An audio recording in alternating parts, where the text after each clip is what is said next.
Hello aspirants, तो कैसे हैं आप सब लोग। उम्मीद करता हूं कि आप सब बढ़िया होंगे और अपने एग्जाम्स की प्रिपरेशन अच्छे से कर रहे होंगे। आज हमारे सारथी बैच का लेक्चर नंबर 22 है।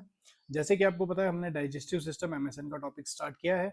और डाइजेस्टिव सिस्टम के अगर हम टॉपिक की बात करें या आज लेक्चर की बात करें, तो आज 12th पार्ट है डाइजेस्टिव सिस्टम का।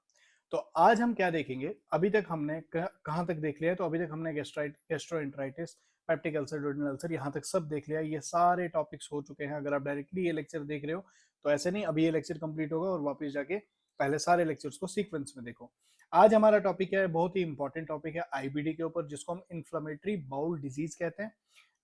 अब इन्फ्लेमेटरी बाउल डिजीज में दो तरह के होते हैं, ये एक अल्सरेटिव कोलाइटिस होता है और एक क्रॉन्स डिजीज होता है। अब ये दोनों, क्रॉन डिजीज क्या हुआ, अल्सरेटिव कोलाइटिस क्या हुआ, आईबीडी क्या है, इसके ऊपर डिटेल्ड सारी चीजें हम पढ़ेंगे। इन डिजीज को भी पढ़ेंगे और किस किस तरह से क्वेश्चन आपके एग्जाम में डायरेक्टली आपको देखने को मिलते हैं, वो सारे क्वेश्चन को हम सॉल्व करेंगे। तो चलो स्टार्ट करते हैं बिना किसी डिस्ट्रैक्शन के। अल्सरेटिव कोलाइटिस और साथ में क्रोहन डिजीज आज हम देखेंगे। तो सबसे पहला क्वेश्चन आपकी स्क्रीन पे क्या है, कहाँ पे आया हुआ है ये, तो एम्स रायपुर में ये क्वेश्चन पूछा गया है। 2019 का क्वेश्चन है। क्वेश्चन क्या है, क्रॉनिक डायरिया, पेशेंट को क्रॉनिक डायरिया हो रहा है। क्रॉनिक मैंने आपको पहले से ही बताया, क्रॉनिक जो काफी देर से चल रहा हो। तो chronic diarrhoea is common feature in children associated with which disease. ये कह रहा है कि एक चिल्ड्रन है, चिल्ड्रन को क्रॉनिक डायरिया है, और ये वाला जो क्रॉनिक डायरिया वाला जो कॉमन फीचर है चिल्ड्रन में, ये कौन सी डिजीज से एसोसिएट करता है। क्या इन्फ्लेमेटरी बाउल डिजीज से एसोसिएट करता है, गैस्ट्राइटिस से। गैस्ट्राइटिस में क्या क्रॉनिक डायरिया होता है, फूड पॉइजनिंग में होता है या हेपेटाइटिस में होता है। तो याद रखना, इसका आंसर आ जाएगा inflammatory bowel disease. Inflammatory bowel disease में जो है क्रॉनिक डायरिया देखने को मिलता है। Is it clear. एक्सप्लेनेशन में देखेंगे। अब ये जो एक्सप्लेनेशन वाली स्लाइड है काफी इंपॉर्टेंट है, बहुत सारी चीजें इसमें आपको क्लियर होंगी और यहाँ से क्वेश्चन बनने के चांसेस और ज्यादा है। देखो ध्यान से क्या लिखा हुआ है एक्सप्लेनेशन में। तो इन्फ्लेमेटरी बाउल डिजीज, जिसको हम आईबीडी कहते हैं शॉर्ट में, इन्फ्लेमेटरी बाउल डिजीज, साथ साथ याद करो, IBD inflammatory bowel disease is a term used for a number of chronic। देखो, अब ये जो टर्म है आईबीडी, ये कहां यूज करते हैं हम, जो number of chronic relapsing inflammatory disease of GIT. अब ये देखो, number of chronic relapsing inflammatory disease है ये, किसका, जीआईटी का, गैस्ट्रोएंटराइटिस ट्रैक्ट का, गैस्ट्रोइंटेस्टाइनल ट्रैक्ट का, of unknown aetiology. Most important point, unknown aetiology. क्या मतलब है अननोन एटियोलॉजी का, अननोन एटियोलॉजी का मतलब हो गया इसका कॉज हमको नहीं पता क्यों होता है, बस ये होता है, ठीक है, अननोन एटियोलॉजी है। Next, the two most common type of IBD. तो अगर आपको आईबीडी के टाइप्स के बारे में पूछा जाए तो आईबीडी के क्या क्या टाइप्स हैं, तो सबसे पहला टाइप इसका होता है अल्सरेटिव कोलाइटिस। याद रखना, सबसे पहला टाइप है अल्सरेटिव कोलाइटिस और दूसरा है क्रोहन्स डिजीज, ठीक है, CROHNS, क्रोहन्स डिजीज और अल्सरेटिव कोलाइटिस। अब आईबीडी जो है, ये हमको पता चल गया कि रिलैप्सिंग इन्फ्लेमेटरी डिजीज है, इन्फ्लेमेशन हो जाती है बाउल में, मतलब आपके इंटेस्टाइन में इन्फ्लेमेशन हो जाती है। अब ये जो इन्फ्लेमेशन है आईबीडी जो है, ये इसके दो दो प्रकार हैं, एक आपका आ जाता है अल्सरेटिव कोलाइटिस और एक अल्सरेटिव कोलाइटिस और दूसरा आ जाता है क्रोहन्स डिजीज। अब क्या होता है अल्सरेटिव कोलाइटिस, क्या होता है क्रोहन डिजीज, वो देखो। तो देखो, diarrhoea is common feature, diarrhoea दोनों में होगा, अल्सरेटिव कोलाइटिस में भी होगा और क्रोहन डिजीज में भी होगा। लेकिन डायरिया में क्या, याद रखना, ध्यान से देखो, अल्सर का मतलब भी हो गया जख्म, तो जख्म में क्या होता है, ब्लड। म्यूकस तो कॉमन होगा दोनों में, ठीक है, म्यूकस कॉमन होगा। तो म्यूकस, अगर ब्लड प्लस म्यूकस होगा तो ये बन जाएगा अल्सरेटिव कोलाइटिस, ठीक है, यूसी लिख रहा हूं मैं इसको शॉर्ट में। और अगर ब्लड की जगह पस आ गया, प्लस म्यूकस तो कॉमन होगा, अगर ब्लड की जगह पस आ गया, म्यूकस तो दोनों में कॉमन है, तो ये क्या आ जाता है, ये क्रोहन डिजीज आ जाता है। सीडी लिख दिया मैंने शॉर्ट में, देखो वही चीज यहाँ पे लिखी होगी। तो diarrhoea is common feature in both ulcerative colitis containing blood and mucus. देखो ब्लड और म्यूकस किसमें है, अल्सरेटिव कोलाइटिस में। एंड क्रोहन डिजीज जिसमें कंटेन क्या करता है, म्यूकस एंड पस। तो म्यूकस कॉमन था दोनों में, एक में पस आ गई, एक में ब्लड आ गया, बस ध्यान से ये चीज को देखो। अब देखो इन्फ्लेमेटरी बाउल डिजीज यहाँ डायग्राम में भी बताया हुआ है किस तरह से।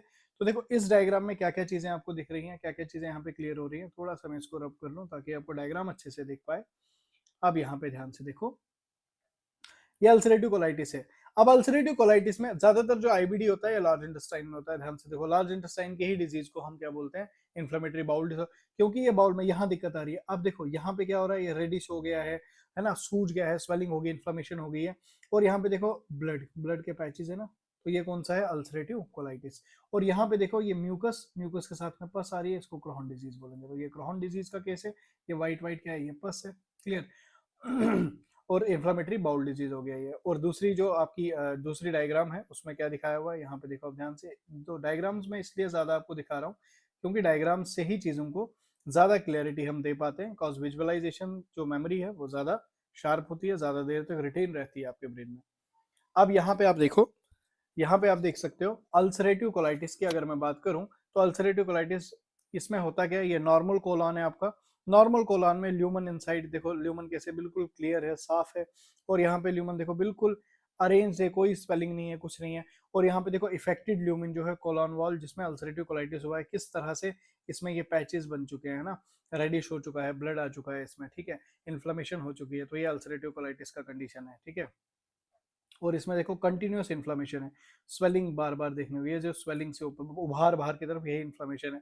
तो कोहर डिजीज में देखो क्या है, कोहर डिजीज में आप देख सकते हो इलियम के अंदर भी पैचेस देखने को मिलेंगे आपको, ठीक है, पैची इन्फ्लेमेशन इलियम के अंदर देख रहे हो, स्मॉल इंटेस्टाइन के अंदर भी पैची इन्फ्लेमेशन।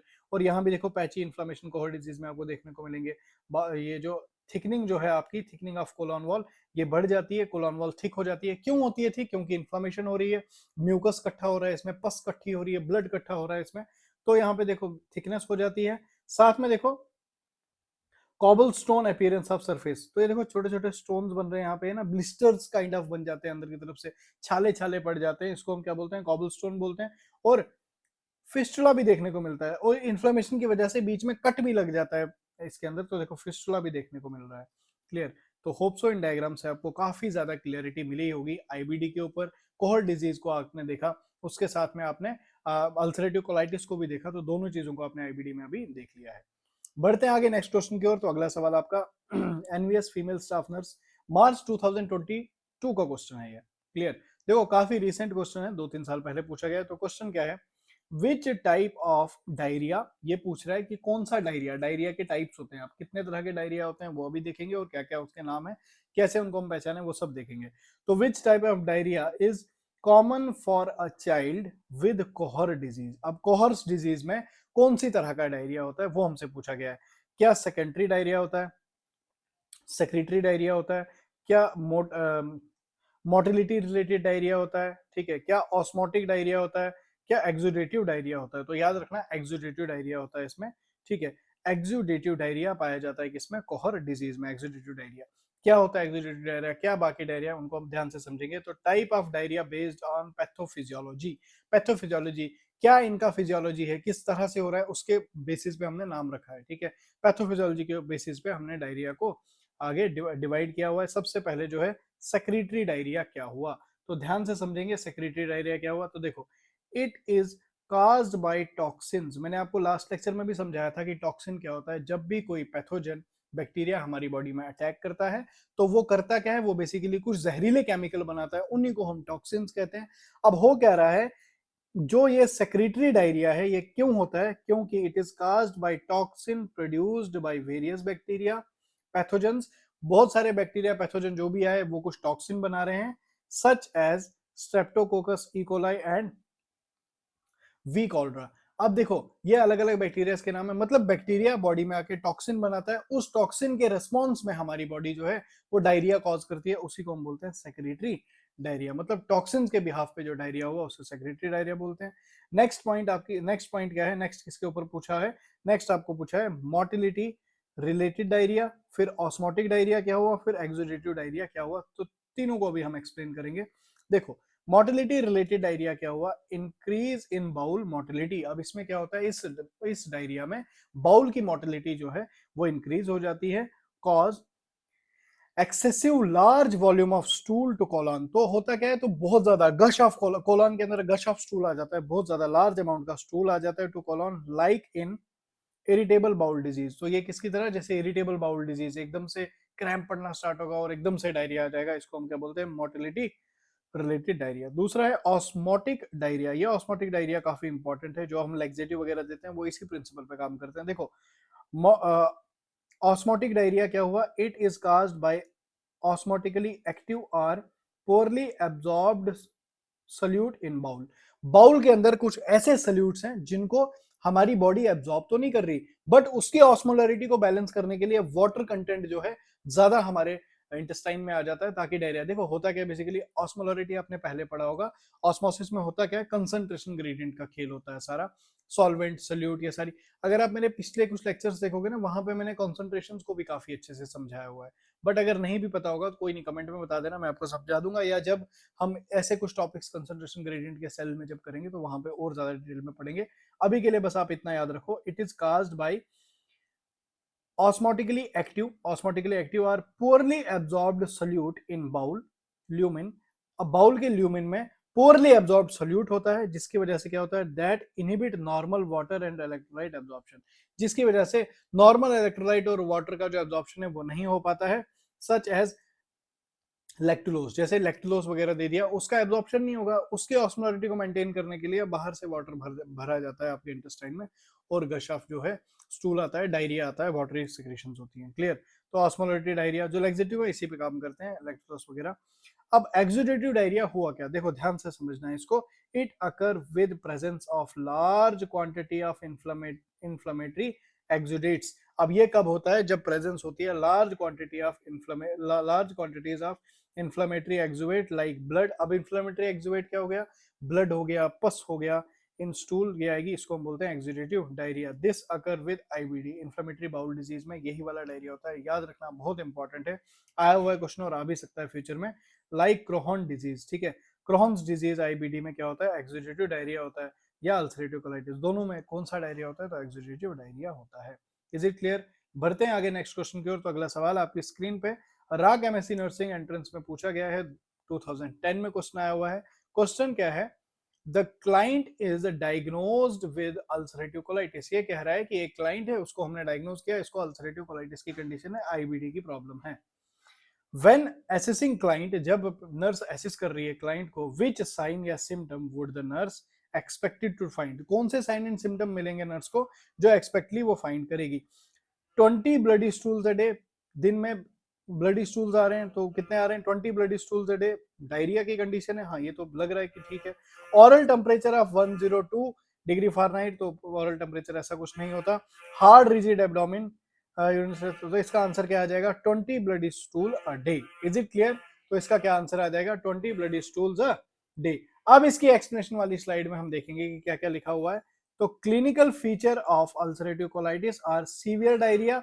तो क्लिनिकल फीचर क्या है कि सीवियर डायरिया होगा, कंटेनिंग ब्लड एंड म्यूकस, उसके अंदर ब्लड होगा, म्यूकस होगा, एब्डोमिनल टेंडरनेस होगी, एब्डोमिन टेंडर होगा, एब्डोमिनल टेंडरनेस होगी, एंड क्रैम्पिंग, मैंने आपको पहले भी बताया था कि क्रैम्प्स पड़ते हैं, क्रैम्पिंग होगी, आयरन की डेफिशिएंसी होगी, आयरन डेफिशिएंसी एनीमिया होगा क्योंकि एब्जॉर्प्शन पुअर होगी यहाँ पे, विटामिन के की डेफिशिएंसी होगी, वही बात की एब्जॉर्प्शन पुअर है यहाँ पे, माल न्यूट्रिशन, माल न्यूट्रिशन का मतलब उसमें न्यूट्रिशन वो खा तो ठीक रहा है बट उसमें उसकी बॉडी को लग नहीं रहा, कहां से लगेगा, एब्जॉर्प्शन नहीं है, तो माल न्यूट्रिशन होगा।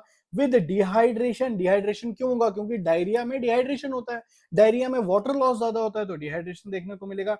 इलेक्ट्रोलाइट इंबैलेंस हो, इलेक्ट्रोलाइट का बैलेंस नहीं होगा, ठीक है।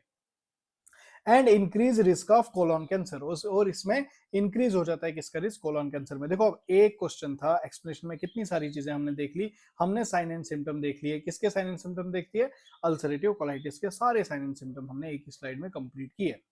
आगे बढ़ते हैं नेक्स्ट क्वेश्चन की ओर। अगला सवाल आपका ESIC staff nurse Kolkata Bengaluru 2012 में पूछा गया है।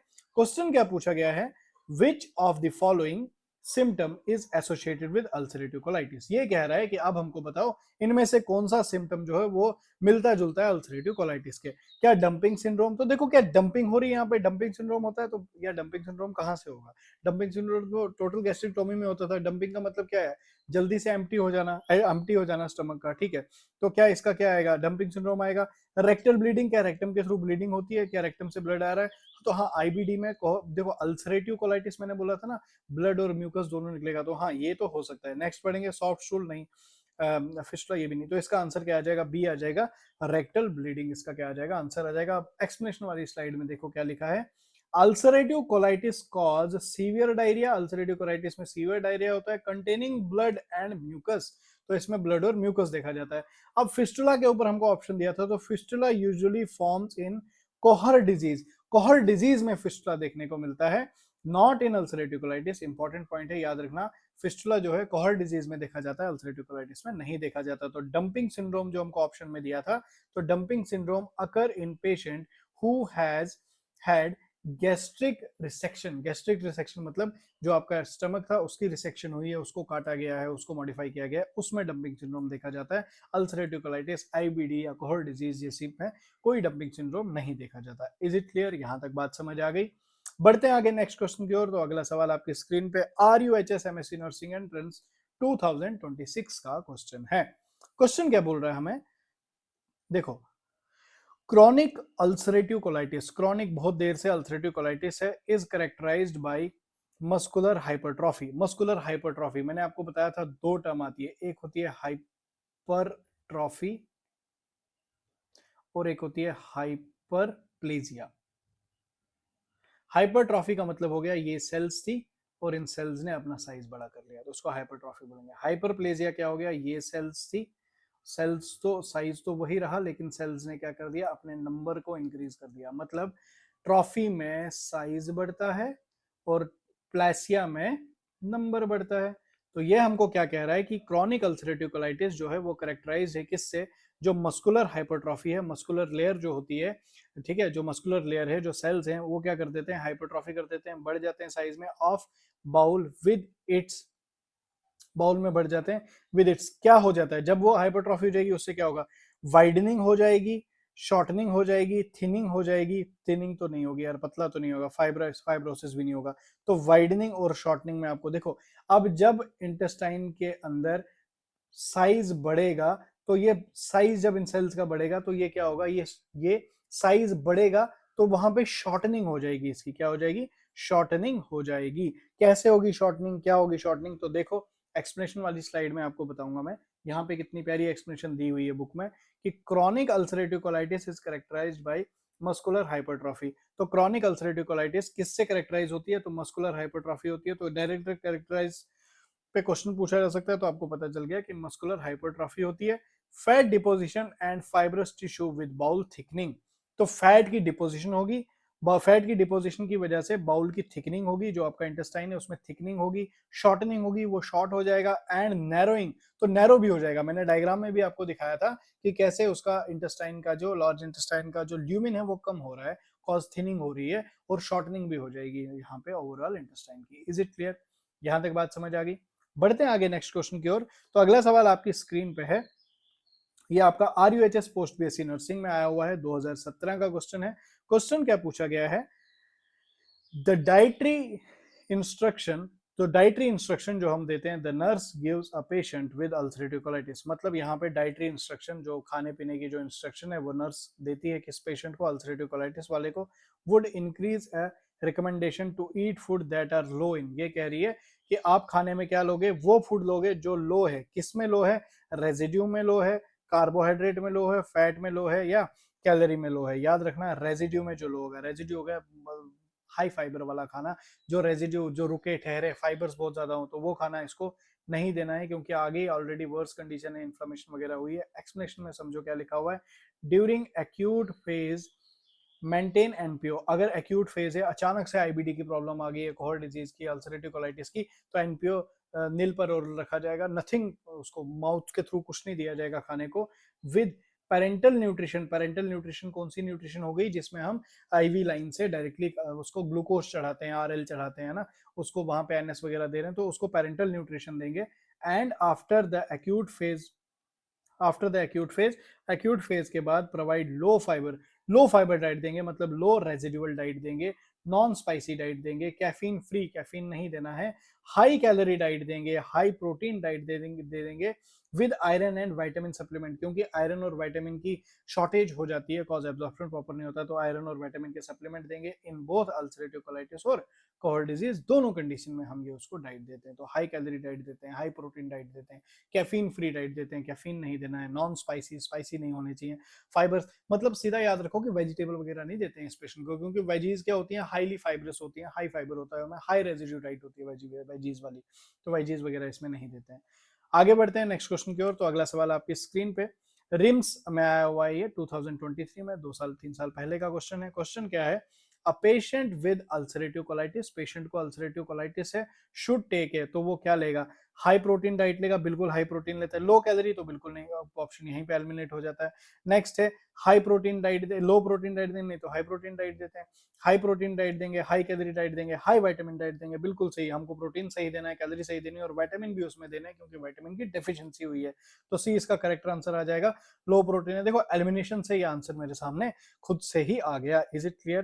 तो अब इसका एक्सप्लेनेशन तो कुछ नहीं है, एक्सप्लेनेशन क्या ही देना था, इजी क्वेश्चन। नेक्स्ट क्वेश्चन आपकी स्क्रीन पे है, the nurse is providing a teaching session to a client who has ulcerative colitis, उसको अल्सरेटिव कोलाइटिस की कंडीशन है।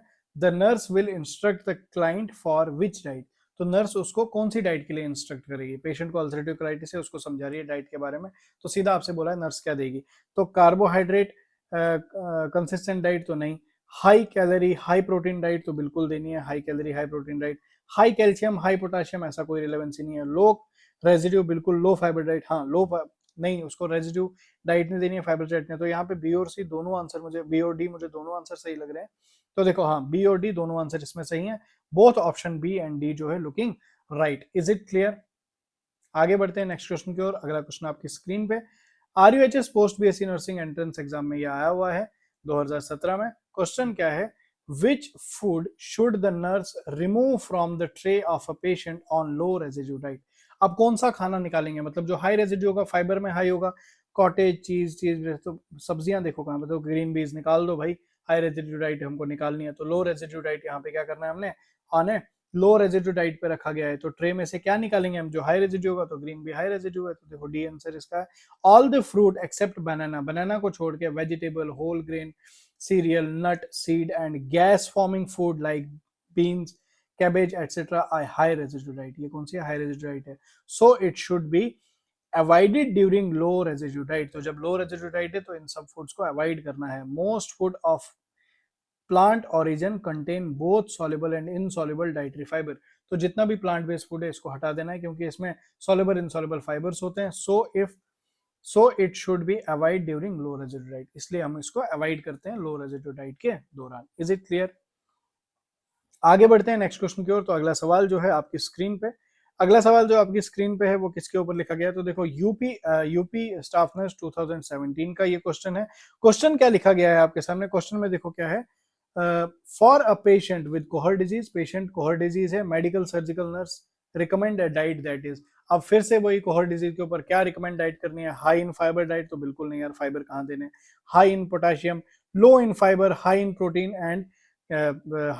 एंड कैलोरीज, तो ये इसका सी जो है इसका करेक्ट आंसर हो जाएगा। Is it clear? तो लो इन पोटेशियम ऐसा कुछ नहीं है, क्यों लो फाइबर, क्योंकि लो रेजिड्यू डाइट है, हाई प्रोटीन देना है, कैलोरी देनी है, तो ये आंसर सी देखो इसका है। Diet is same as ulcerative colitis, ulcerative colitis में जो डाइट है वही यहाँ भी देनी है।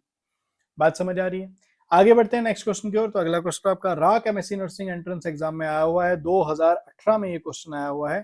तो यहाँ पे क्या है, नर्स रियनफोर्स पेशेंट टीचिंग, नर्स जो है रियनफोर्स कर रही है, पेशेंट को पढ़ा रही है, समझा रही है।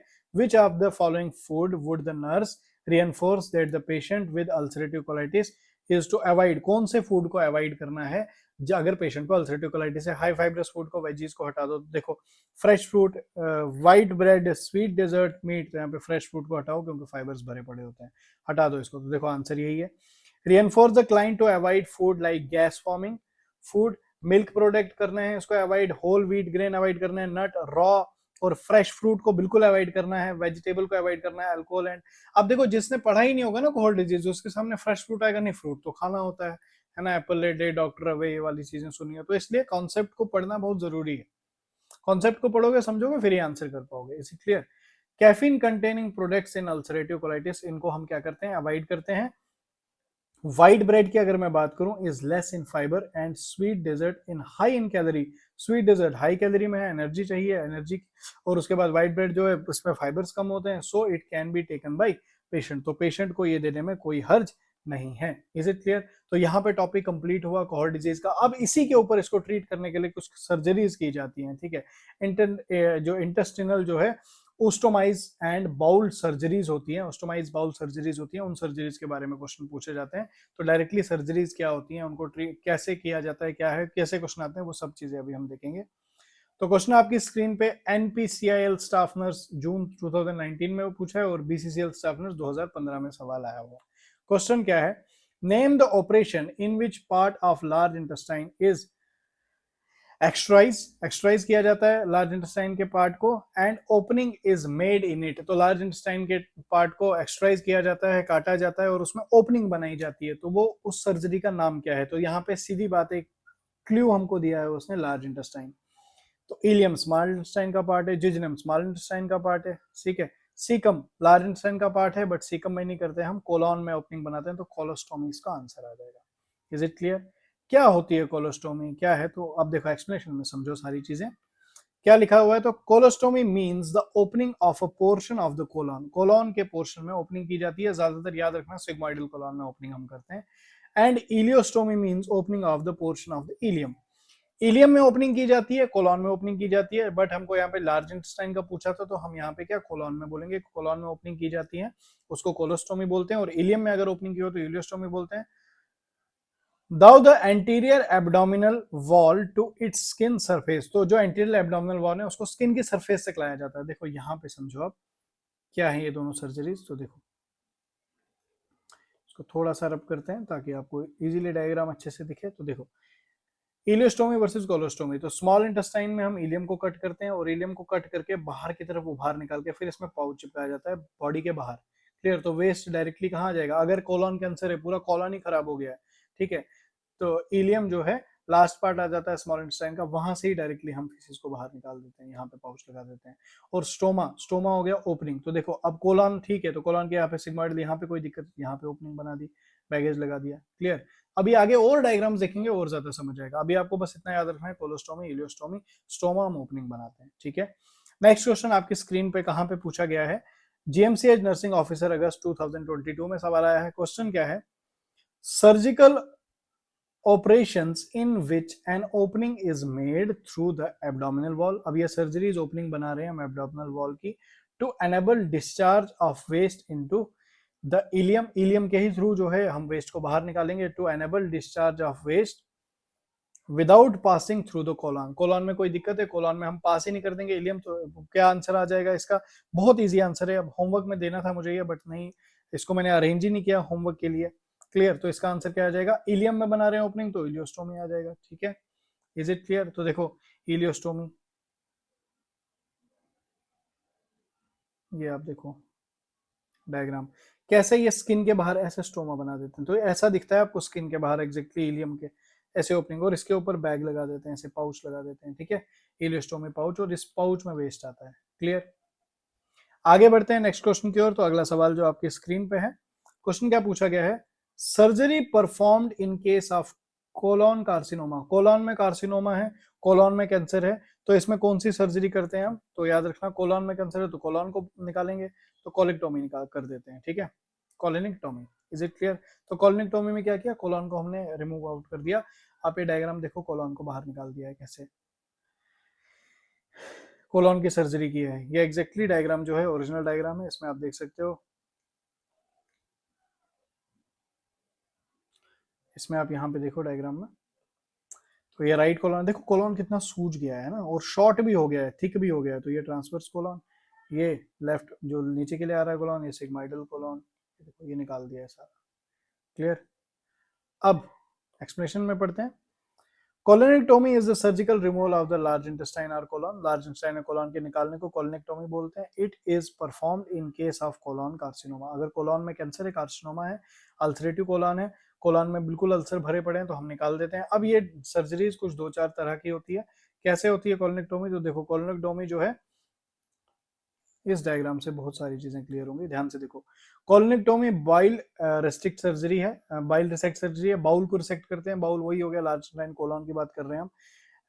लेफ्ट हेमिकोलोनेक्टोमी, लेफ्ट हेमिकोलोनेक्टोमी, देखो लेफ्ट ये जो शेडेड पार्ट है ना, इसको रिमूव करेंगे हम, ठीक है। तो यहाँ पे क्या कर रहे हैं हम, लेफ्ट हेमिकोलोनेक्टोमी कर रहे हैं, ठीक है। प्रोक्टोकोलोनेक्टोमी में पूरा कंप्लीट हम निकाल रहे हैं इसको, ठीक है। उसके बाद प्रोक्टोसिग्मोइडल सिग्मोइडिटोमी में सिग्मोइडल कोलॉन निकाल रहे हैं हम बाहर, रिमूव कर रहे हैं इसको, ठीक है। सिग्मोइडी में बिल्कुल सिग्मोइडल ही, यहाँ पे रेक्टम का भी कुछ पार्ट निकाल दिया। क्लियर? आगे बढ़ते हैं नेक्स्ट क्वेश्चन की ओर। तो अगला सवाल आपकी स्क्रीन पे क्या है, कहाँ पे आया हुआ है ये, आरपीएससी जो है नर्सिंग ट्यूटर 2009 में क्वेश्चन पूछा गया है। ठीक है, अब क्वेश्चन क्या है, a patient is scheduled for ileostomy. अब पेशेंट को शेड्यूल किया है इलियोस्टोमी के लिए टू ट्रीट अल्सरेटिव कोलाइटिस। इसमें अल्सरेटिव कोलाइटिस की कंडीशन है, उसको ट्रीट करने के लिए इलियोस्टोमी की गई है। दिस इज डन टू, किसके लिए करते हैं हम ये, prevent possible perforation from colitis. अब कोलाइटिस में कहीं परफोरेशन ना हो जाए, वर्स कंडीशन वो फट ना जाए, तो इसके लिए करते हैं, तो बिल्कुल इसके लिए की जाती है। नेक्स्ट, डिक्रीज लिक्विड, ये बिल्कुल नहीं आएगा। Control the order from diarrhoea, ऐसा नहीं है, उससे कोई लेना देना ही नहीं है। प्रिवेंट इंटेस्टिनल ऑब्स्ट्रक्शन, उससे उससे ऑब्स्ट्रक्शन में कहाँ से प्रिवेंट होगा, तो इसका जो मोस्ट रिलेवेंट आंसर है ए आ जाता है इसका आंसर। Is it clear? तो अब एक्सप्लेनेशन में हम देखते हैं क्या लिखा हुआ है। इंडिकेशन ऑफ सर्जरी इलियोस्टोमी, क्या इंडिकेशन है, क्यों करनी है, तो इंडिकेशन है in the ulcerative colitis or perforation of colon due to colitis. Colitis की वजह से कहीं परफोरेशन ना हो जाए, इसी के लिए हम इलियोस्टोमी करते हैं। Massive haemorrhage from ulcer point, तो अल्सर पॉइंट से मैसिव हेमरेज ना हो जाए। ठीक है, stricture or obstruction and risk for developing carcinoma, कहीं कार्सिनोमा ना हो जाए, कैंसरस फॉर्म ना हो जाए, इसलिए हम इसको प्रिवेंट करने के लिए हम क्या करते हैं, इलियोस्टोमी करते हैं, ताकि अब फीसिस आगे जाए ही ना कोलॉन में, हम इलियम से ही उस फीसिस को बाहर कलेक्ट कर देंगे। Is it clear? आगे बढ़ते हैं। अब नेक्स्ट पॉइंट आपका कहाँ पे क्वेश्चन आया हुआ है, इग्नू पोस्ट बेसिक नर्सिंग मई 2022 में भी और 24 में भी सेम क्वेश्चन आया हुआ है। क्वेश्चन क्या है, इन डबल बैरल, अच्छा देखो दो आप सुराग कर रहे हैं, in double barrel colostomy two distal stoma, two distinct stoma are created which include, अब दो डिस्टिंक्ट मतलब कोलॉन में हमने दो स्टोमा बना दिए, दो ओपनिंग कर देते हैं हम साथ में। तो इसमें क्या होता है, एक पार्ट जो पहले वाला है उसको बोलते हैं प्रोक्सिमल, एक होता है डिस्टल। याद रखना, एक से हम फीसिस निकालते हैं, एक से म्यूकस निकालते हैं। अब इतना आपको पता होना चाहिए, अब ज्यादा डिटेल में इसके पढ़ने का कोई मतलब नहीं बनता। अब देखो इसमें ए आंसर इसका आ जाएगा, प्रोक्सिमल एंड डिस्टिल। हाँ, अब देखो डायग्राम भी है, यहां से समझो, पूरी एक्सप्लेनेशन देखो क्या है। Double barrel colostomy, double barrel colostomy क्या है, a type of temporary colostomy with two opening। ये टेम्परेरी कोलोस्टोमी है, दो ओपनिंग इसमें की जाती है इनटू द कोलॉन, कोलॉन में। It divides the colon into two and that form separate stoma, दो एंड हैं जिसके दो सेपरेट स्टोमा हैं। Stool exit from one, proximal से स्टूल एग्जिट होगा और डिस्टल से क्या एग्जिट होगा, म्यूकस एग्जिट होगा। स्टोमा एंड म्यूकस में भी colon exit from the other, तो इससे म्यूकस निकलेगा। तो बस आपको याद रखना है कि डबल बैरल कोलोस्टोमी में हम कितने स्टोमा बनाते हैं, दो स्टोमा बनाते हैं, एक प्रोक्सिमल होता है, एक डिस्टल होता है। एक से प्रोक्सिमल से क्या निकलता है, प्रोक्सिमल से आपका स्टूल पास आउट होता है और एक से म्यूकस पास आउट होता है, बस इतना आपको पता होना चाहिए। और बाहर अगर हम, ये तो बॉडी के अंदर है, और बाहर अगर आप देखो तो बॉडी के बाहर ये कैसा दिखेगा, इस तरह से दिखेगा। ठीक है, एक डायग्राम आपको बॉडी के अंदर की दिखा रहे हैं और एक डायग्राम बॉडी के बाहर की। तो बॉडी के अंदर जब इंटेस्टाइन में तो ऐसे बनता है, तो बॉडी के बाहर ये ऐसे दो स्टोमास दिखेंगे। ठीक है, ट्रांसवर्स कोलॉन में हमने ये किया हुआ है। बात समझ आ गई? बढ़ते हैं आगे नेक्स्ट क्वेश्चन की ओर। तो अगला सवाल जो आपकी स्क्रीन पे है, क्वेश्चन क्या पूछा हुआ है, which is the best time to change a bowel diversion, bowel diversion ostomy appliance. अब देखो बाउल डाइवर्जन मतलब जो बाउल अंदर से आ रहा है, वेस्ट अंदर से आ रहा है, उसको हमने डाइवर्ट किया है ना, कोलॉन में नहीं जा रहा है, पहले ही निकाल रहे हैं। तो वो जो अप्लायंसेस है, मतलब वो जो बैग है, उसको चेंज करने का बेस्ट टाइम क्या है, तो टाइमिंग पूछ रहे हैं हमको। After administration of fluid, fluid को एडमिनिस्ट्रेट करने के बाद करेंगे। इमीडिएट आफ्टर मील, आपने खाना दे दिया उसको, इमीडिएटली उसके बाद हम उसको रिमूव करेंगे, या immediately after the administration of any medicine, कोई मेडिसिन दी उसके बाद करेंगे, या when the bowel is least active, तो बाउल जब लीस्ट एक्टिव होगा उस टाइम पे हमने करना है इसको चेंज। Is it clear? याद रखना, तो डी आंसर इसका करेक्ट आंसर आ जाता है। अब देखो ये देखो ओस्टोमी सर्जरी, ये डायग्राम और ज्यादा क्लियरिटी से आपको दिखाएगा कैसे होती है सर्जरी। वो देखो पहले किस तरह से सर्जरी परफॉर्म की जा रही है।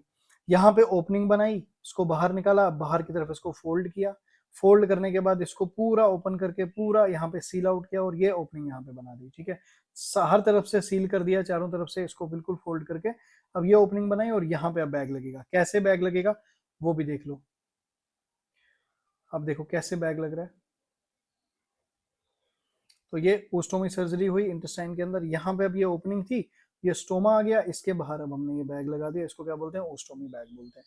इसी बैग को चेंज करने की बात हो रही है, समझ आ गया?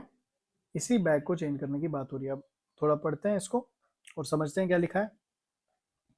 Choose a time of day to change an ostomy appliance where the bowel is least active, जहां बाउल लीस्ट एक्टिव होगा, and less stool output from the stoma, और स्टोमा के थ्रू लेस स्टूल आउटपुट हो रहा होगा। Like early in the morning before eat और drink anything, early morning में अभी आपने कुछ खाया नहीं है, कुछ पिया नहीं है, उससे पहले ही आप इसको क्लियर आउट कर दो, उसको चेंज कर दो।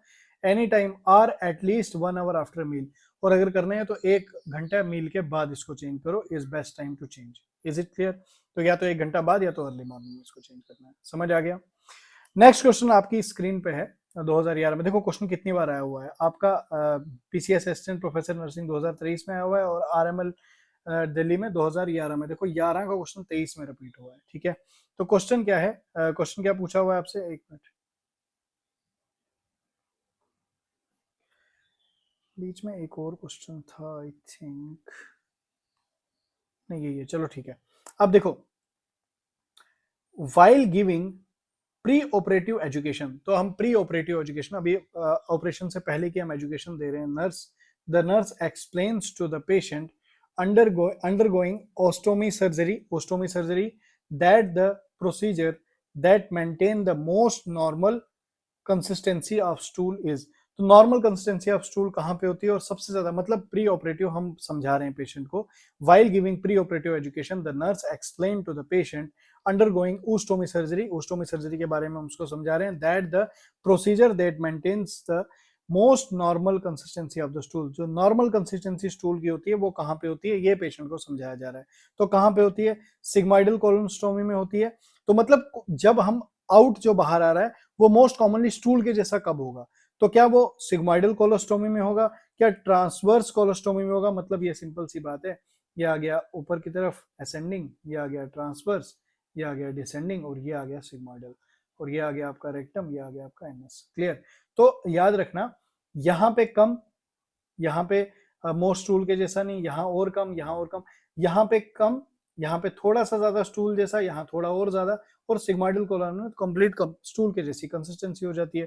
तो आंसर क्या आ जाएगा इसका, ए इसका आंसर आ जाएगा, सिग्माइडल कोलोस्टोमी। तो देखो अब एक्सप्लेनेशन में यहाँ पे क्या लिखा है, एन ओस्टोमी, ओस्टोमी है क्या, ए सर्जिकली फॉर्म्ड फिस्टुला, एक सर्जिकली फिस्टुला फॉर्म किया जाता है, ओपनिंग बनाई जाती है, फिस्टुला उभार बाहर की तरफ रखा जाता है इन द सिग्माइडल कोलन, सिग्माइडल कोलन में किया जाता है, इज कॉल्ड सिग्माइडल कोलोस्टोमी, उसको हम सिग्माइडल कोलोस्टोमी बोलते हैं।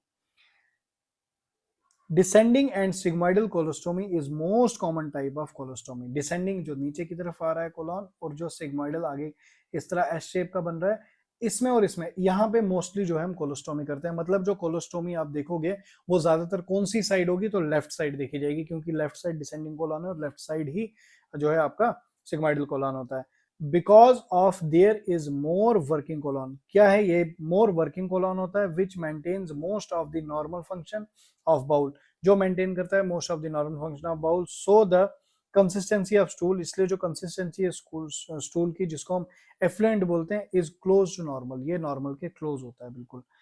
There is less chance of fluid, यहाँ पे फ्लूइड का चांस कम है, क्यों, क्योंकि फ्लूइड जो है वो पीछे एब्जॉर्ब हो चुका है, बॉडी ने एब्जॉर्ब कर लिया। Electrolyte imbalance in sigmoidal colon because most of required contents are absorbed by colon, तो मोस्टली जो कंटेंट है वो एब्जॉर्ब कर दिया है, तो यहाँ पे अब स्टूल है बिल्कुल वेस्ट है, तो यहाँ पे जो है आइडियल जगह बन जाती है। Is it clear? अगला सवाल आपकी स्क्रीन पे एचपीएसएससी स्टाफ नर्स 2020 में पूछा गया है। The stool discharge from ostomy is called, तो ओस्टोमी के थ्रू जो स्टूल निकलता है उसको हम इफ्लुएंट बोलते हैं। याद रखना, पीछे अभी एक्सप्लेनेशन वाली स्लाइड में भी था। Is it clear? आगे बढ़ते हैं नेक्स्ट क्वेश्चन की ओर। तो अगला सवाल आपकी स्क्रीन पे, एम्स बठिंडा नर्सिंग ऑफिसर सितंबर 2019 में क्वेश्चन पूछा गया है। सवाल क्या पूछा गया है आपसे, a client is recovering from an ileostomy, अब क्लाइंट जो है वो रिकवर कर रहा है इलियोस्टोमी से, इलियोस्टोमी से रिकवर करते हुए अब इसमें क्या है, that was performed to treat inflammatory bowel disease, inflammatory bowel disease करने के लिए तो हम उसमें इलियोस्टोमी करते हैं। During discharge teaching of this client, अब डिस्चार्ज के टाइम पे जो टीचिंग है क्लाइंट की, the nurse should stress on, तो नर्स सबसे ज्यादा उसको किस पे स्ट्रेस देगी कि अब देखो एक पेशेंट है, उसको आईबीडी की प्रॉब्लम थी, उसको इलियोस्टोमी की गई थी, अब इलियोस्टोमी में रिकवर था और अब डिस्चार्ज उसको कर रहे हैं, तो डिस्चार्ज के टाइम पे नर्स उसको जो समझा रही है, सबसे ज्यादा कौन से पॉइंट पे नर्स फोकस करेगी, ये क्वेश्चन में पूछा गया है। अब देखो, increase fluid intake to prevent dehydration, fluid आपको ठीक ठाक पीना है क्योंकि डिहाइड्रेशन को प्रिवेंट करना है, पहला ये पॉइंट। देखो इलियोस्टोमी है ना, तो इलियम से ही जब स्टूल निकलेगा ना, तो एब्जॉर्प्शन जो मेनली वाटर की होती थी वो कोलॉन करता था, कोलॉन तक तो जाने नहीं दिया, तो मतलब वाटर लॉस भी बहुत होगा, तो डिहाइड्रेशन होगी, बिल्कुल सही आंसर है इसका, इंक्रीज फ्लूइड इनटेक रखना है डिहाइड्रेशन के दौरान। बाकी ऑप्शन भी देख लेते हैं कहीं ये सही ना हो। Wearing an appliances pouch only at bed time, ऐसा कुछ नहीं है, बेड टाइम पे उसको वेयर करना है, ऐसा कुछ नहीं था। मैंने आपको बताया था कि कब अप्लायंसेज को चेंज करना है, या तो अर्ली मॉर्निंग में या तो खाने के 1 घंटे के बाद, ठीक है। कंज्यूमिंग लो प्रोटीन तो बिल्कुल नहीं है, प्रोटीन हाई रखना है। फाइबर तो लेना ही नहीं है भाई, फाइबर डाइट लेनी नहीं है, फाइबर डाइट कम रखनी है। टेकिंग ओनली एंटीकोड मेडिसिन, ऐसा कोई लेना देना नहीं है, तो इसका आंसर क्या आ जाएगा, ए इसका जो है करेक्ट आंसर हो जाता है। Is it clear? अब इसकी हम क्या पढ़ते हैं, इसके एक्सप्लेनेशन को देखते हैं और समझते हैं चीजों को। एक्सप्लेनेशन में क्या लिखा हुआ है तो ध्यान से देखो।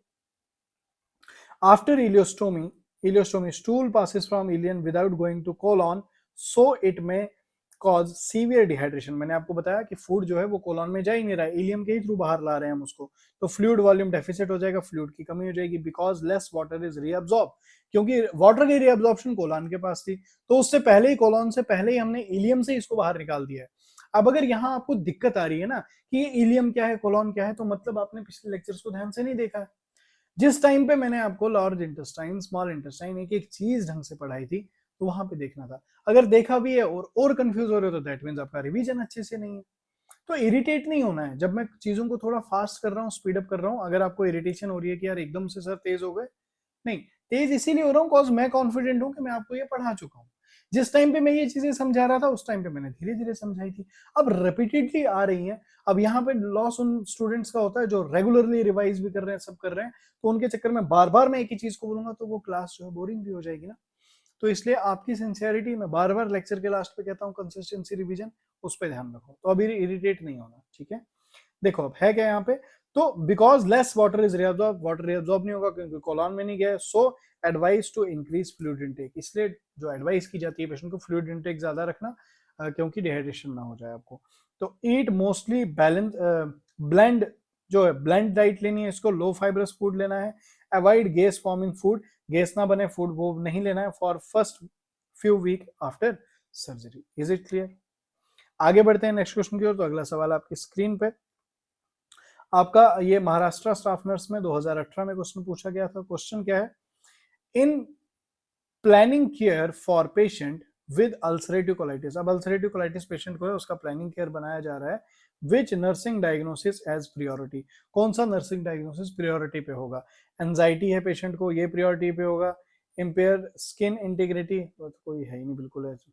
फ्लूइड वॉल्यूम डेफिसिट, ऐसा, ठीक है। और नेक्स्ट क्या है, nutrition altered less than body requirement।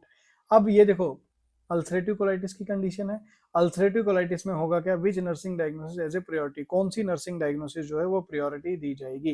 Anxiety को प्रायोरिटी देंगे, नहीं देंगे। इम्पेयर्ड स्किन नहीं देंगे। फ्लूइड वॉल्यूम डेफिसिट, इसको हम प्रायोरिटी देंगे। फ्लूइड वॉल्यूम डेफिसिट कहीं ना हो रहा हो, है ना, फ्लूइड कम ना हो रहा, डिहाइड्रेशन ना हो रहा, इसको हम प्रायोरिटी देंगे। अब यहाँ तक क्लियर हो गया। आगे बढ़ते हैं नेक्स्ट क्वेश्चन की ओर। अगला सवाल आपकी स्क्रीन पे, RUHS BSc नर्सिंग एंट्रेंस 2022 में क्वेश्चन पूछा गया है। सवाल क्या पूछा गया है आपको, सवाल पूछा गया है which of the following solution, कौन सा सोल्यूशन यूज करेंगे for irrigation of the colostomy. अब वो जो कोलोस्टोमी जो हमने ओपनिंग बनाई है उसको साफ भी करना है, उसके अंदर क्लियरिटी भी करनी है, साफ करना है, उसको क्लीनिंग करनी है, तो कौन सा सोल्यूशन यूज करते हैं हम। तो कौन सा सोल्यूशन, क्या हम डिस्टिल्ड वाटर को यूज करते हैं, क्या सलाइन सोल्यूशन को यूज करते हैं, स्ट्राइल वाटर को यूज करते हैं, या लैक्टेटेड रिंगर लैक्टेट को हम RL को यूज करते हैं। तो याद रखना है इसको हम सेलाइन सोल्यूशन का यूज करते हैं। तो मोस्ट इंपॉर्टेंट क्वेश्चन आ सकता है एग्जाम में डायरेक्टली, और 22 में आया भी है। कोलोस्टोमी को कौन से सोल्यूशन से वॉश करते हैं हम, तो सेलाइन सोल्यूशन से वॉश करते हैं। और क्या क्वेश्चन यहाँ से बनता है, आप पहले एक्सप्लेनेशन देखो। कोलोस्टोमी इरिगेशन जो है, colostomy irrigation means giving the कितने ml, 500 से 1000 ml सेलाइन, इंपॉर्टेंट पॉइंट। कितने से, 500 से 1000 ml सेलाइन सोल्यूशन लिया जाता है, और ल्यूक वार्म टेप वाटर, या तो ल्यूक वार्म टेप वाटर, जो नलके से पानी आ रहा है वो सीधा थ्रू स्टोमा, स्टोमा के through to stimulate bowel, bowel को स्टूमुलेट करते हैं, and allowing water and stool to come back in the collection bag. और डायरेक्टली वाटर को प्रेशर से डालेंगे एक हाइट से, वो अंदर जाएगा और वाटर बैग में आने देंगे तो इरिगेशन हो जाएगी, सफाई हो जाएगी। अब ये कुछ इरिगेशन के स्टेप्स हैं, यहाँ पे आप देख लो किस तरह से हम इसकी क्लीनिंग करते हैं, किस तरह से हम सफाई करते हैं। ये स्टेप्स से क्वेश्चन अभी तक आया नहीं है बट आ सकता है अगर, तो देख लो। सबसे पहले हम क्या करेंगे, सबसे पहले हमने ये पूरी किट तैयार कर दी, ठीक है, जिसमें हम वाटर बैग भी है, वाटर भरेंगे इसमें, उसके बाद वो कलेक्शन बैग भी है। पहले सोप से हाथ को हैंड हाइजीन करेंगे, हाथ साफ करेंगे, यहाँ पे नॉब को टाइट कर लेंगे, वाटर फिल कर देंगे इस बैग के अंदर, बैग को अब एक हाइट सर्टन हाइट पे रख देंगे। अब ये स्टोमा को यहाँ पे देखो, स्टोमा को ओपन करेंगे, बैग को यहाँ पे, ये बैग को स्टोमा को ओपन किया, बैग को रिमूव किया, पहले स्टोमा को थोड़ा सा क्लियर किया, स्टोमा को क्लीन करने के बाद यहाँ पे देखो बैग को यहाँ पे अप्लाई करेंगे। उसके बाद इसमें जो जिस टाइप के थ्रू हम वाटर डालना है उसका जो आगे जो टैपरिंग एंड होगा उसको थोड़ा लॉक चली वाटर सॉल्युबल लुब्रिकेंट लगाएंगे, वो लुब्रिकेंट लगा के यहाँ पे अटैच करेंगे। जैसे हम इसको अटैच करेंगे हाइट से, अब वाटर यहाँ से यहाँ आएगा, अंदर सफाई होगी और ये बाहर आके इसको ड्रेनेज बैग से आउट कर देंगे। Is it clear? यहाँ तक बात समझ आ गई?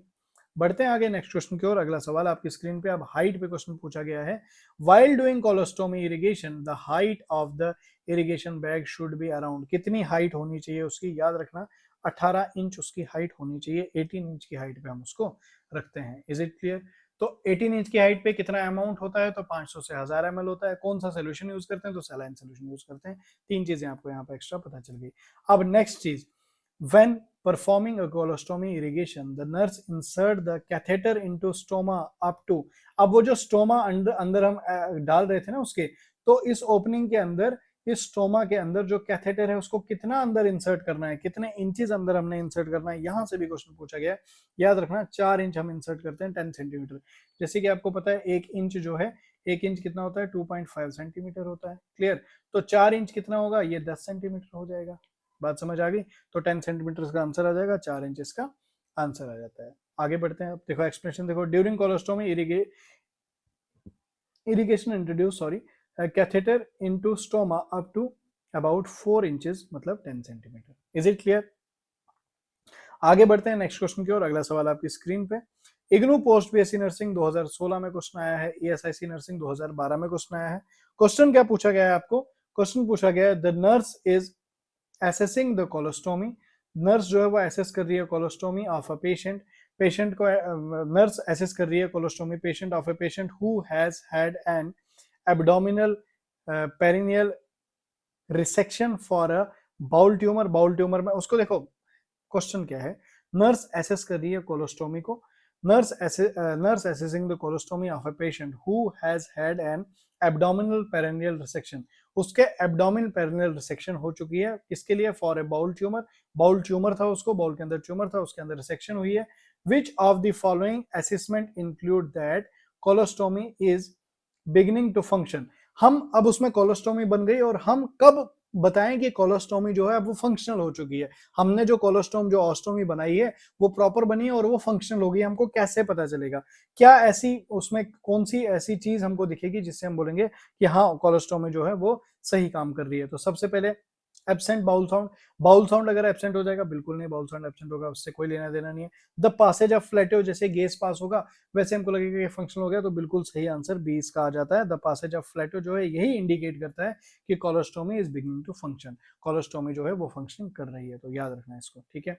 अब देखो एक्सप्लेनेशन में क्या दिया है, presence of peristalsis or bowel sound and passage of flatus, किस किस का पेरिस्टालसिस हो रही है, बाउल साउंड हो रही है और passage of flatus from colostomy are indicator to decide whether the colostomy began to function और नॉट, ये इंडिकेटर है कि क्या कोलोस्टोमी जो हमने की है वो फंक्शनल हुई या नहीं हुई, ये इसका जो है इंडिकेटर है। क्या क्या इंडिकेटर है, तो पेरिस्टालसिस, बाउल साउंड और passage of flato. It usually occur within 72 hour of colostomy perform, कितने 72 घंटे के बाद ये 72 घंटे के अंदर अंदर ये बाउल साउंड आ जाती है, पेरिस्टालसिस हो जाता है और साथ में फ्लटर आ जाते हैं। तो यहाँ से हमको पता चलता है कि कोलोस्टोमी सक्सेसफुल रही। Nurse should not give anything to mouth till colostomy began to function, मतलब जब तक कोलोस्टोमी फंक्शन, जब तक फ्लटर पास नहीं होगा तब तक एनपीओ रखा जाएगा, पेशेंट को कुछ भी माउथ से नहीं दिया जाएगा, कुछ भी खाने को नहीं दिया जाएगा। Is it clear?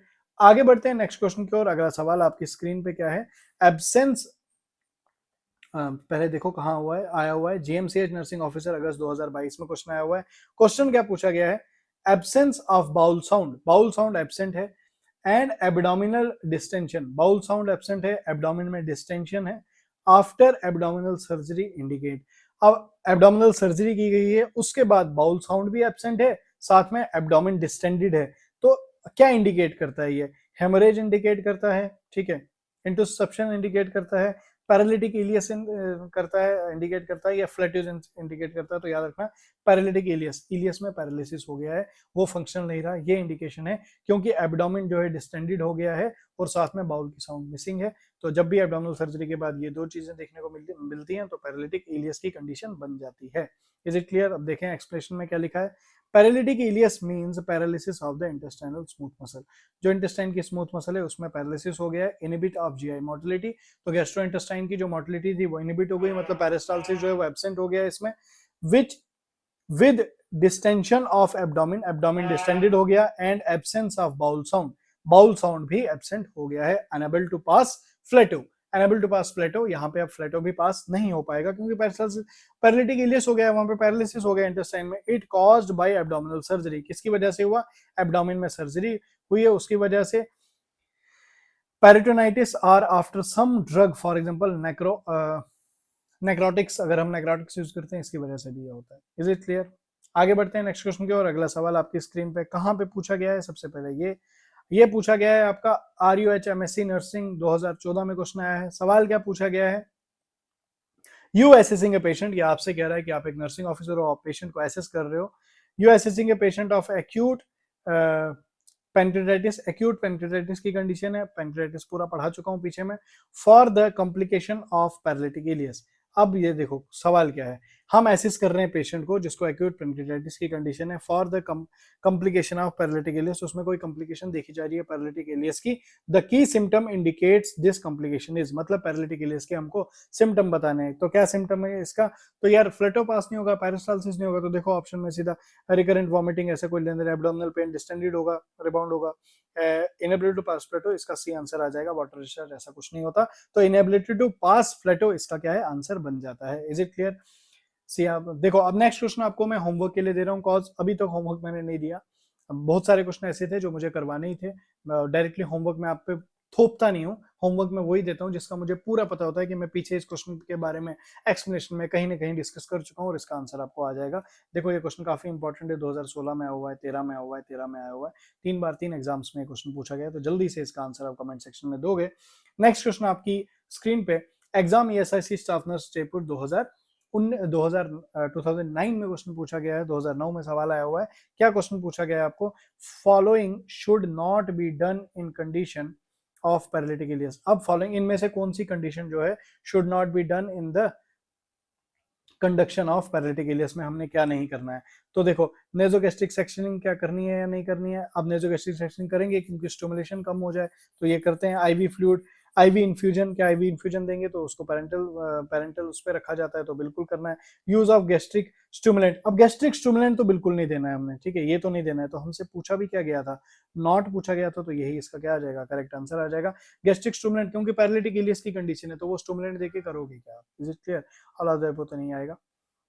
अब देखो ठीक है आंसर इसका, तो देखो gastric stimulant means any agent which temporarily increase functional activity of GIT, तो GIT की फंक्शनल एक्टिविटी को बढ़ा देता है, लाइक नार्कोटिक, नार्कोटिक जैसे हम देंगे तो नार्कोटिक जैसे कैफीन हो गया, ठीक है, कोकेन हो गया, एक्सेट्रा, ये गैस्ट्रिक मोटिलिटी बढ़ा देते हैं। Low dose of ethanol and cocaine जो है ये भी बढ़ा देते हैं, तो ये नहीं देना है, मतलब गैस्ट्रिक स्टिमुलेंट नहीं देते हैं हम। तो gastric stimulant should not use during paralytic ileus because it itself cause paralytic ileus, क्योंकि ये खुद से पैरालिटिक इलियस को कॉज करवाते हैं, तो ये नहीं देना है, तो कंडीशन जो वर्स है वो और ज्यादा वर्स हो जाएगी। Is it clear?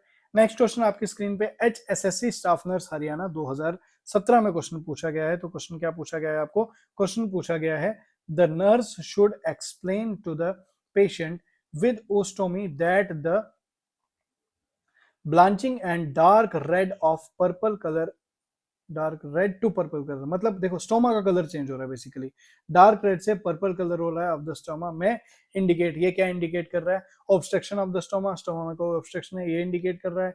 इनएडिक्वेट blood supply to stoma और बाउल, हाँ तो ठीक है, यानी मैं तो देखो सीधा आंसर मुझे पता चल गया, हाँ मैंने इसीलिए किया था क्योंकि ब्लड सप्लाई कम है, इसीलिए रेड से वो क्या हो गया? पर्पल कलर का हो गया है। Is it clear? तो आंसर क्या आ गया? नॉर्मल स्ट्रोमा कलर क्या होता है, तो याद रखना इंपॉर्टेंट है।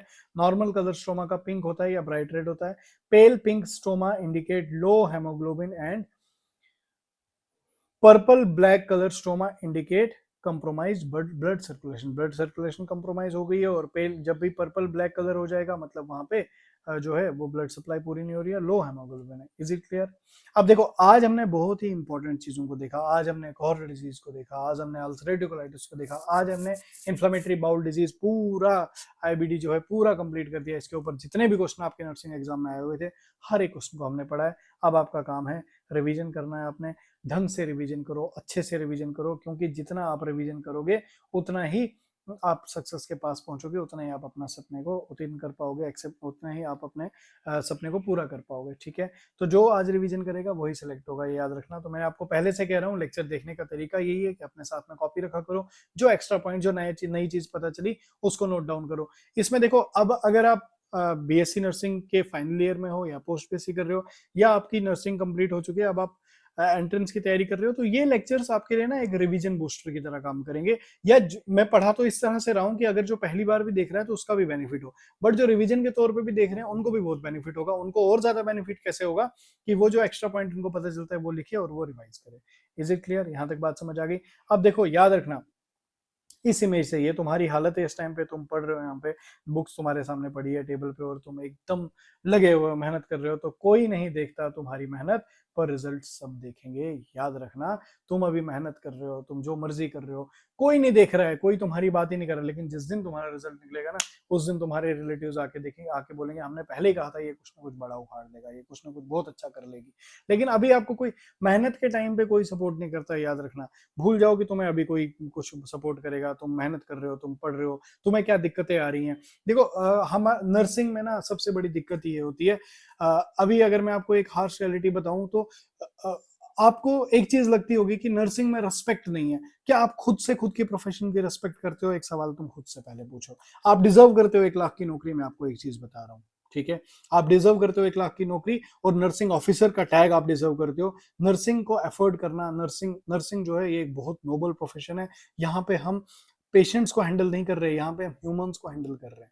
ठीक है, यहाँ पे हमारे सामने जान की कीमत क्या है वो हमसे पूछो, हम पेशेंट केयर कर रहे हैं। समझ आ रहा है? तो अपने प्रोफेशन की रिस्पेक्ट आपको खुद करनी है। अभी मेहनत के टाइम पे आपको कोई सपोर्ट नहीं मिलेगा, ये याद रखना। लेकिन जिस दिन आप किसी हेल्थ केयर फैसिलिटी में पहुंच गए ना, उस दिन आपको ऐसे ऐसे लोगों के कॉल्स आएंगे, न जाने कहाँ कहाँ के रिलेटिव्स आपका बन जाएंगे कि हमारा पेशेंट है, बट उस दिन तुम हेल्प करोगे, ये तुम प्रॉमिस खुद से करो। इस टाइम पे तुम्हें कोई सपोर्ट कर रहा है या नहीं कर रहा है, तुम बस अपने मन में ये बना के रखो कि जिस दिन मैं हेल्थ केयर फैसिलिटी में अंदर एंटर हो जाऊंगा, उस दिन मेरे बिलोंगिंग्स, मेरे लविंग वंस, या जो भी मुझे जानते हैं, वो उनके लिए मैं काम करूंगा, और जो हॉस्पिटल फैसिलिटी में मुझे काम दिया जाएगा उसको मैं बखूबी निभाऊंगा।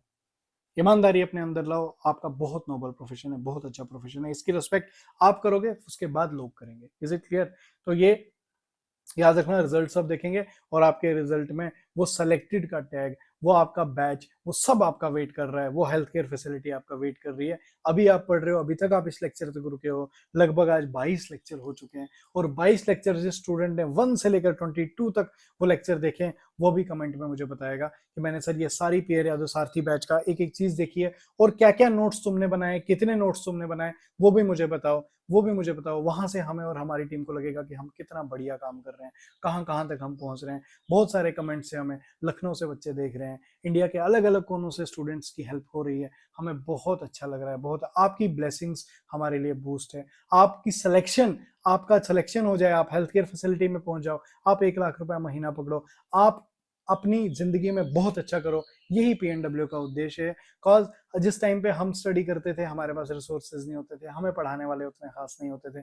नर्सिंग कॉलेजेस का क्या हाल है आपको तो पता ही है आज, फिर भी आपके पास चैट जीपीटी, एआई, यूट्यूब जैसा प्लेटफॉर्म, ऐसे फ्री में लेक्चर, हर एक चीज आपके पास है। हमारे टाइम पे उतना नहीं होता था, बट मेरा यही संकल्प है कि जो नॉलेज मेरे पास, थोड़ी बहुत जो नॉलेज मेरे पास है, वो मैं आपके साथ शेयर करूं, क्योंकि किसी भी एक स्टूडेंट का कहीं से भी सिलेक्शन हो जाएगा, हमारे लिए वो बहुत ज्यादा इंपॉर्टेंट है। हमें व्यूज और इन सब से उतना ज्यादा नहीं लेना, बट हाँ, फर्क इतना है, देखो क्या होता है कि टीम पूरी काम कर रही होती है, एक जना काम नहीं कर रहा होता है। इवन मैं अपने एक्सपेंसेस से, अपनी सैलरीज वहां से मैनेज कर रहा हूँ इस सारे को, क्योंकि आपको भी पता है यूट्यूब से कोई अर्निंग खास होती नहीं है, बट अर्निंग के लिए नहीं है।